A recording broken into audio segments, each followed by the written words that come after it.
Music. Welcome back, lovely ladies. If you want to become the woman of your dreams, make sure to hit that subscribe button and like this video and join our Patreon for even more exclusive content. Now let's dive into today's story. Bob and Roxanne roamed the room chatting with the other guests at the gathering. Many were acquaintances from different places, familiar enough for polite conversation, but not much more. The food was good, the drinks even better. They were having a decent time. It was a casual party at an old friend's house. Actually, it was a friend of Bob's, a girl he'd gone out with a couple of times before he and Roxanne had met. It was several hours into the party when Roxanne, who was also several drinks in, noticed Bob had wandered off. She started looking for him, and eventually found him in the kitchen with Alice, their arms around each other's waists, talking with a small group of people. They looked too close, standing there, Alice just about an inch taller than Bob, her long blonde hair flowing down her back. A wave of anger washed over Roxanne. She turned away and grabbed another drink. Bob eventually returned to the living room and found Roxanne sitting in an overstuffed chair, a full drink beside her. "Hey, I've been looking for you." He perched on the arm of the chair.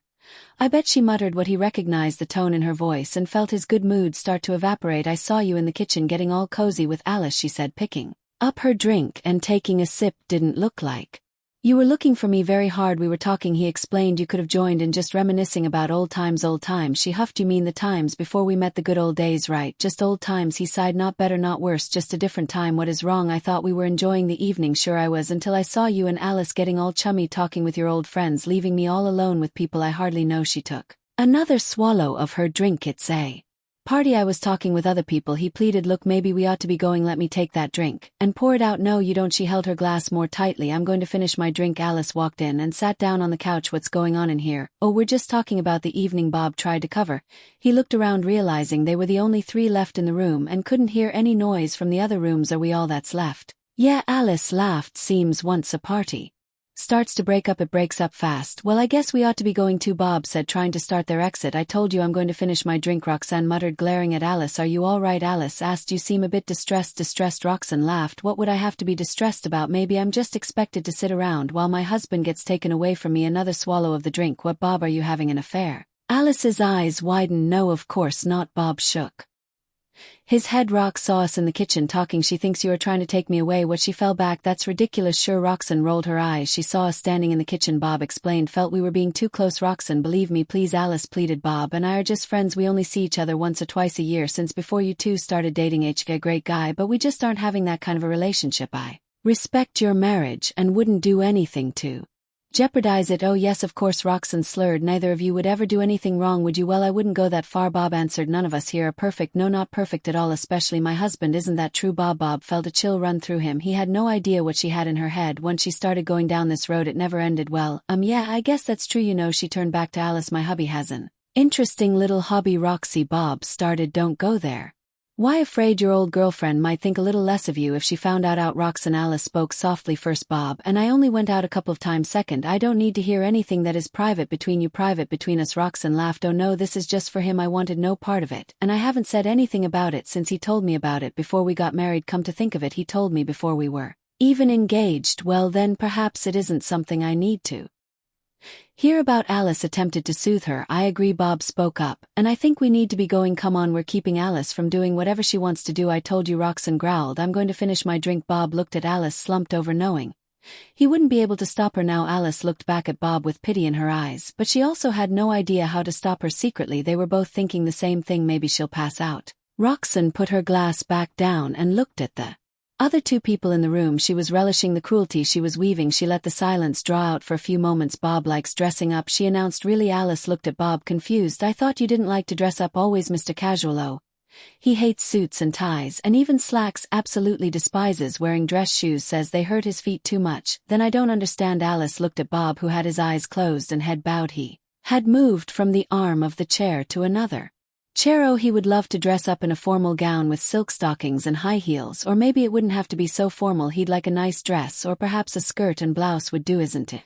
"At right, honey." Roxanne gloated. Silence enveloped the room once again. Bob was too mortified to say anything. Alice was unable to speak. Roxanne just sipped at her drink again, grinning from ear to ear. She had scored a direct hit. She savored her victory, but started thinking maybe she would push it further. "Maybe you'd like to see it for yourself," she pressed. "Perhaps you have something he'd like to wear for you, a dress or no, wait." She looked over at Bob. "Maybe some sexy lingerie that he could model for us.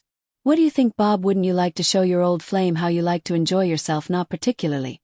He whispered. Roxanne, I think you've done enough damage here. Alice spoke up. There isn't any need to embarrass him any further. I am guessing from his reaction that what you have said is true. I still have half a drink, she snapped, not going anywhere. Yet Bob stood up and reached for Roan's drink. Come on, it's time we left. No, Roxanne screeched and took a swing at him as he reached for her. Bob backed off, not knowing what to do. He turned and looked back at Alice for help. He could see she was as stumped as he was. I'm so sorry. I am not leaving here until you embarrass yourself the way you've embarrassed me, Roxanne announced. Embarrassed you? Bob looked at her agape. How have I embarrassed you? You are doing a good job of that yourself. The way you are acting now, I wouldn't be acting this way if you hadn't been all over each other out in the kitchen, she spat. We were not all over each other, Bob objected. We were standing there, we had our arms around each other. But that was it. It's true, Alice added. We were just talking with everyone else standing there. You know what you need to do to end this. She slumped back in the chair and sipped at her drink again. The glass was nearly empty. Bob looked at Roxanne, trying to silently plead with her. But Roxanne refused to meet his gaze. At last, he turned to look at Alice. She was slumped back as well,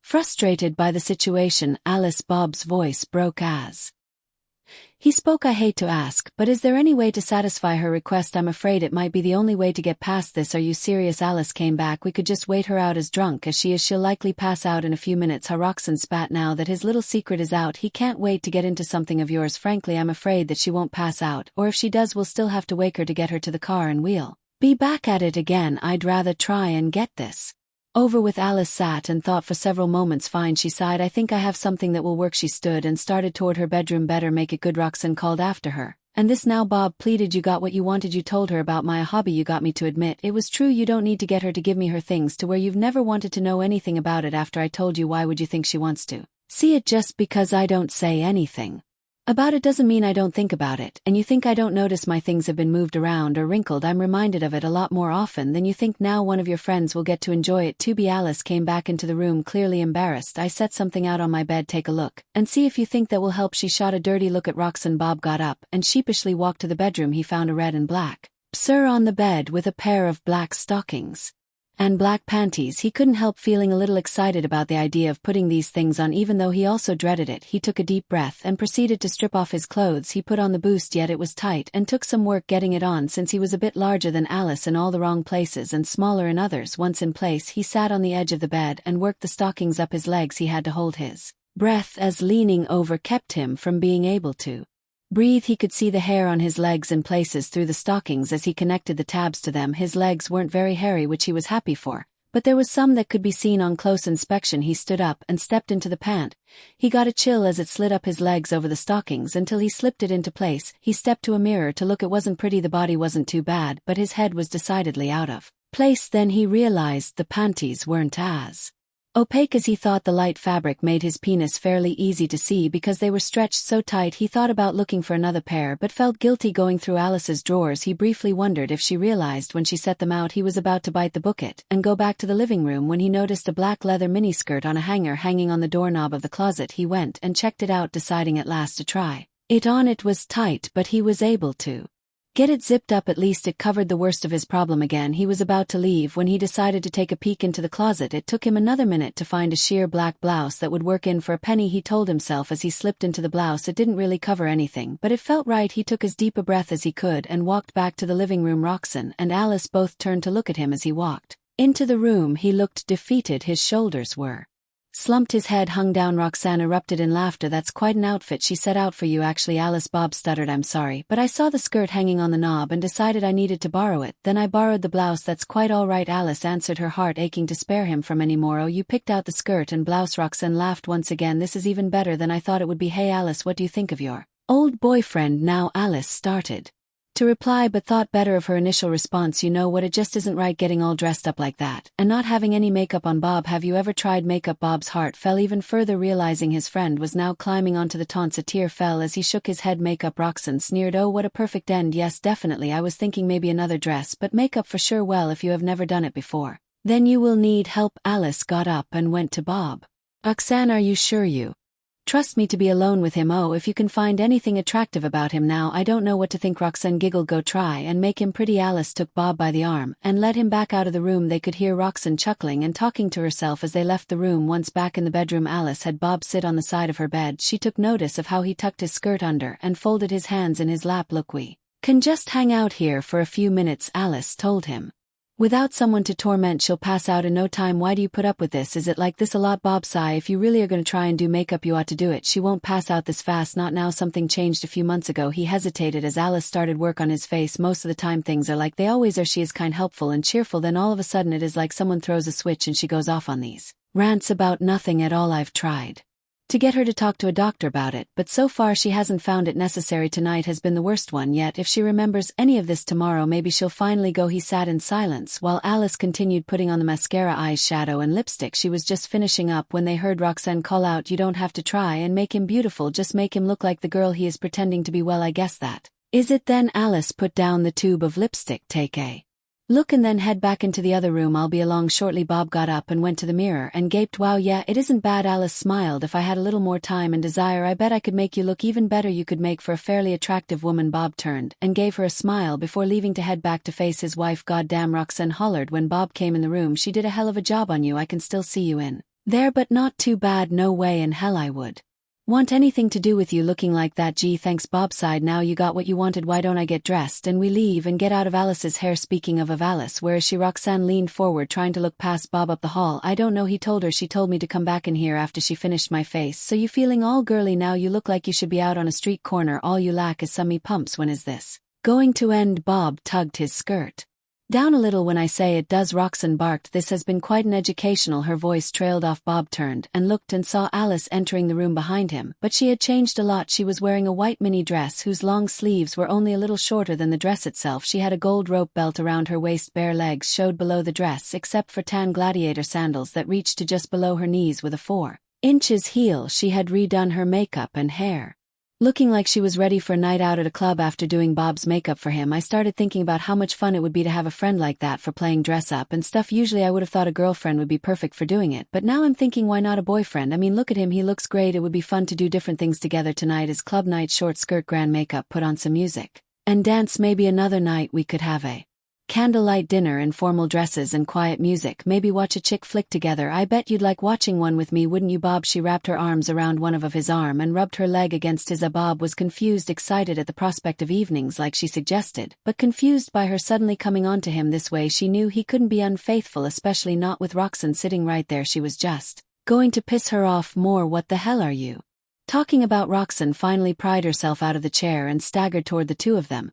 "He is still my husband. Maybe you would do well to remember that." Alice called back at her. "You've tried to destroy this man tonight, tried to make him look bad to me, but what I see is a strong, faithful, loving man that is doing his best to put up with a woman who seems to delight in torturing him. I know he would struggle with having to choose to leave you, but if he did, I'd take him in a heartbeat. I see something in him tonight that I didn't see in him before, and I could surely deal with him liking to wear a dress on occasion if it meant I could have the rest of him all the time. You need to straighten out whatever you have going on, or you are going to give me or some other woman a chance to have this amazing man in our life instead of you." Roxanne stood just staring at the two of them. Bob had actually turned to look at Alice, stunned. "You're right." Roxanne blinked and a tear rolled down her face. "I don't know what made me do that tonight. I know he wouldn't cheat on me, but when I saw you two looking so chummy, I just felt like he wanted to be rid of me." "Bob, I'm sorry. Take me home, please." Roxanne turned and grabbed her purse and stumbled toward the door. "Rox, wait," Bob called. "I need to change clothes and clean up." "Don't worry about it." Alice hugged him. "Bring the clothes back when you can. It's late. Just don't get stopped by the cops." "You sure?" He squeezed her. "Yeah, I'll get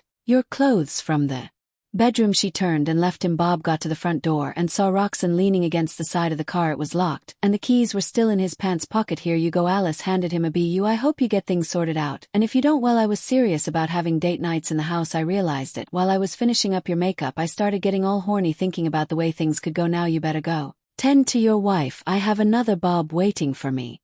Another Bob? He was confused knowing they were the only two left in the house. Battery-operated boyfriend. Alice winked. "Now go." They kissed briefly on the lips. Both felt a strange sensation from the lipstick on lipstick. Bob turned and walked to the car, fishing through the pockets for his keys, marveling at the odd feeling of the air against his stocking legs and under his skirt. He punched the button unlocking the car and tossed his clothes in the back. Roxanne didn't move. He scurried around the passenger side and saw she had passed out on her feet. He got the car open and wrestled her into the seat, trying to keep his skirt from riding up. At last, he waved to Alice, still watching from her doorway, and got into the car. Once they arrived at the house, Bob thought briefly of letting Roxanne sleep in the car until she woke herself up, but he decided he couldn't do that. With great effort, he managed to get her into the house and dropped her onto the bed. He went to the bathroom and looked at himself in the mirror. He felt bad having to say goodbye to the girl in the Mirror Alice had done an amazing job. He unzipped his skirt and unbuttoned his blouse, then deposited both of them on a chair in the bedroom. He peeled off the stockings, but noticed he had managed to ruin one of them. Walking barefoot on concrete wasn't a good idea. He resolved to buy Alice a new pair. When he returned them, he peeled the panties off and finally undid the bootier. He sighed as his body relaxed, released from its prison. He washed his face, put on his own clean underwear, and climbed into bed. Roxanne was already snoring away. He was exhausted, and it wasn't enough to keep him awake. Sometime later, Bob walked to the door, a paper shopping bag in his hand. He knocked and waited to see if there would be an answer. He'd delayed this long enough. Bob, Alice squealed. It's been a long time. I thought maybe you'd forgotten about me. No, of course not. He grinned sheepishly. Things have been a little crazy for a while, and well, I thought I ought to get your things back to you. He handed her the bag. Thanks, why don't you come in? She stepped back out of the doorway, allowing him room to come in. I didn't care much about the lingerie. That was why I chose it for you that night. I was thinking about getting rid of it. The skirt and blouse, on the other hand, well, it is one of my favorite skirts, so I'm glad to get it back. She tossed the bag onto a chair and sat on the couch. Can you sit for a minute, or are you disappearing again? Yeah, thanks. Bob looked around for a moment and decided to sit on the edge of the couch. Like I said, things have gotten crazy. The day after the party, Roxanne said she didn't remember much of the night before. When I told her what she did, she said I was lying, and even showing her the clothes didn't convince her. I told her she needed to see a doctor, and she refused. 2 days later, she stopped by a bar and drank far too much again, and I had to get her home. Fortunately, she wasn't quite as belligerent when I insisted she see a doctor. She started accusing me of trying to stop her from having any fun at all. 2 weeks later, and a few more incidents, I told her to see a doctor, or I was moving out. Well, I found a furnished apartment that rented by the month. I figured when she realized I was serious, maybe she would finally get the help she needed. That didn't go as I planned. A week later, she told me she met someone who wouldn't try and stifle her fun. She wanted a divorce. We filed 2 months ago, and I have been